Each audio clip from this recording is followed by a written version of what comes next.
ಕರ್ನಾಟಕ ರಾಜಕಾರಣದಲ್ಲಿ ಈಗ ಹೈಕಮಾಂಡ್ ಹಂತದಲ್ಲೇ ಒಂದು ದೊಡ್ಡ ಹಗ್ಗಜಗ್ಗಾಟ ನಡೀತಾ ಇದೆ. ಅದು ಮತ್ಯಾವುದೋ ಅಲ್ಲ, ಸಿಲಿಕಾನ್ ಸಿಟಿ, ಕೋಟಿ ಕೋಟಿ ಹಣ ಹರಿಯುವ ಅದೇ ಬೆಂಗಳೂರು ಅಭಿವೃದ್ಧಿ ಖಾತೆ.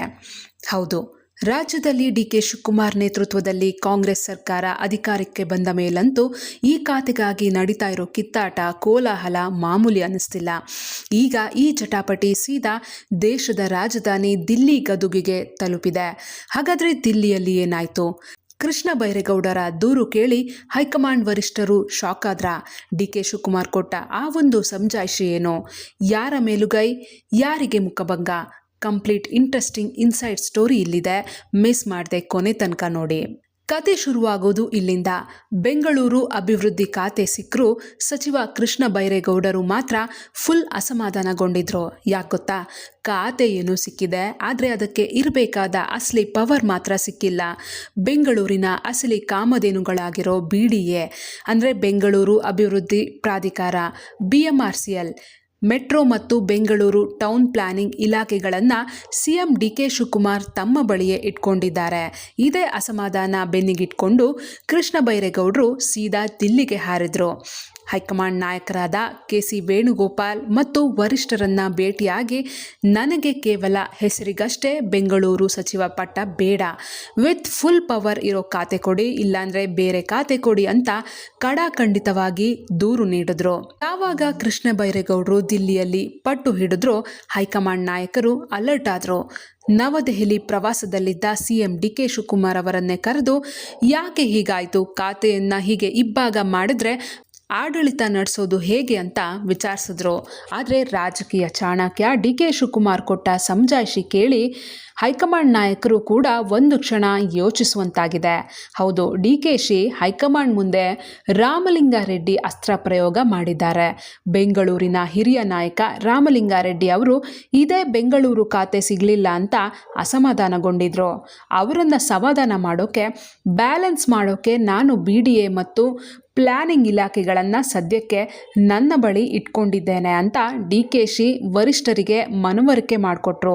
ಅಷ್ಟೇ ಅಲ್ಲ, ರಾಜ್ಯಸಭೆ ಮತ್ತು ವಿಧಾನ ಪರಿಷತ್ ಚುನಾವಣೆಗಳು ಮುಗಿಲಿ, ಆಮೇಲೆ ಕೃಷ್ಣ ಬೈರೇಗೌಡರಿಗೆ ಫುಲ್ ಪವರ್ ಇರೋ GBA ಖಾತೆಯನ್ನೇ ವಹಿಸ್ಕೊಡ್ತೀನಿ ಅಂತ ಡಿ.ಕೆ.ಶಿ ಭರವಸೆ ನೀಡಿದ್ರು ಎನ್ನಲಾಗಿದೆ.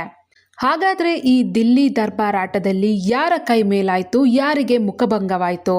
ಇಲ್ಲಿ ಸದ್ಯಕ್ಕೆ CM ಡಿ.ಕೆ. ಶಿವಕುಮಾರ್ ಅವರ ಮಾತಿಗೆ ಹೈಕಮಾಂಡ್ ಬೆಲೆ ಕೊಟ್ಟಿದೆ. ಕೃಷ್ಣ ಬೈರೇಗೌಡರು ಹೈಕಮಾಂಡ್ ಮೂಲಕ ಒತ್ತಡ ತರಲು ಯತ್ನಿಸಿದ್ರು. ಡಿ.ಕೆ. ಶಿವಕುಮಾರ್ ಅವರು ಕೃಷ್ಣ ಬೈರೇಗೌಡರನ್ನ ದೆಹಲಿಯಲ್ಲೇ ಖುದ್ದಾಗಿ ಭೇಟಿಯಾಗಿ ಸಮಾಧಾನಪಡಿಸಿ ಸದ್ಯಕ್ಕೆ ವಿಷಯವನ್ನ ತಣ್ಣಗಾಗಿಸುವಲ್ಲಿ ಯಶಸ್ವಿಯಾದರು. ಅಂದರೆ ಸದ್ಯದ ಮಟ್ಟಿಗೆ ಡಿ.ಕೆ.ಶಿ ಅವರದ್ದೇ ಮೇಲುಗೈ. ಹೈಕಮಾಂಡ್ ಬಳಿ ಹೋಗಿ ತಕ್ಷಣವೇ ಪವರ್ ಸಿಗದೆ ಇದ್ದದಕ್ಕೆ ಕೃಷ್ಣ ಬೈರೇಗೌಡರಿಗೆ ಸಣ್ಣದೊಂದು ಹಿನ್ನಡೆಯಾಗಿರೋದಂತೂ ನಿಜ. ಆದರೆ ಟ್ವಿಸ್ಟ್ ಇಲ್ಲಿದೆ. ಈ ಇಡೀ ಚಟಾಪಟಿಯಲ್ಲಿ ಸೀನಿಯರ್ ಲೀಡರ್ ರಾಮಲಿಂಗಾರೆಡ್ಡಿ ಅವರಿಗೆ ಬೆಂಗಳೂರು ಅಭಿವೃದ್ಧಿ ಖಾತೆ ಸಿಗುತ್ತಾ? ಚಾನ್ಸೇ ಇಲ್ಲ ಅನಿಸ್ತಿದೆ. ಯಾಕಂದರೆ ಕೃಷ್ಣ ಬೈರೇಗೌಡ್ರೆ ಫುಲ್ ಪವರ್ ಇಲ್ದಿದ್ರೆ ನನಗೆ ಈ ಖಾತೆನೇ ಬೇಡ ಅಂತಿದ್ದಾರೆ. ಇನ್ನು ರಾಮಲಿಂಗಾರೆಡ್ಡಿ ಅವರಿಗೆ ಹೆಚ್ಚುವರಿ ನಗರಾಭಿವೃದ್ಧಿ ಲಿಂಕ್ ಇರೋ ಖಾತೆ ಕೊಟ್ಟು ಸಮಾಧಾನ ಮಾಡ್ಬೋದೇ ವಿನ ಇಡೀ ಬೆಂಗಳೂರು ಖಾತೆ ಸಿಗೋದು ಸದ್ಯಕ್ಕಂತೂ ದೂರದ ಮಾತು. ಹಾಗಾದರೆ ಮುಂದೆ ಏನಾಗ್ಬೋದು ಅಂತ ನೋಡೋದಾದರೆ, ಇದು ಕೇವಲ ಖಾತೆ ಹಂಚಿಕೆಯ ಜಗಳ ಅಲ್ಲ, ಇದರ ಹಿಂದೆ ಇರೋದು ಬೆಂಗಳೂರು ಸಾಮ್ರಾಜ್ಯದ ಮೇಲಿನ ಹಿಡಿತದ ಆಟ. ಮುಂದೆ ಬರೋ GBA ಅಂದರೆ ಗ್ರೇಟರ್ ಬೆಂಗಳೂರು ಅಥಾರಿಟಿ ಚುನಾವಣೆ ಮತ್ತು BBMP ಎಲೆಕ್ಷನ್ನಲ್ಲಿ ಬೆಂಗಳೂರಿನ ಮೇಲೆ ಯಾರ ಕಂಟ್ರೋಲ್ ಇರಬೇಕು ಅನ್ನೋ ರೇಸ್ ಇದು. ರಾಜ್ಯಸಭೆ ಪರಿಷತ್ ಎಲೆಕ್ಷನ್ ಮುಗಿಯೋವರೆಗೂ CM ಡಿ.ಕೆ.ಶಿ ಈ ಪವರ್ ಬಿಟ್ಕೊಡಲ್ಲ. ಆಮೇಲೆ ಕೃಷ್ಣ ಬೈರೇಗೌಡರಿಗೆ ಫುಲ್ ಪವರ್ ಸಿಗುತ್ತಾ ಅಥವಾ BDA ಕಂಟ್ರೋಲ್ CM ಬಳಿಯೇ ಉಳಿಯುತ್ತಾ? ಇದನ್ನು ಕಾಲವೇ ನಿರ್ಣಯಿಸಬೇಕು. ನಿಮ್ಗೇನನ್ಸುತ್ತೆ? ಬೆಂಗಳೂರು ಅಭಿವೃದ್ಧಿ ಖಾತೆ ಯಾರ ಕೈಯಲ್ಲಿದ್ದರೆ ಬೆಂಗಳೂರಿಗೆ ಒಳ್ಳೆಯದಾಗತ್ತೆ? ನಿಮ್ಮ ಅನಿಸಿಕೆ, ಅಭಿಪ್ರಾಯಗಳನ್ನು ಕಮೆಂಟ್ ಮಾಡಿ ತಿಳಿಸಿ.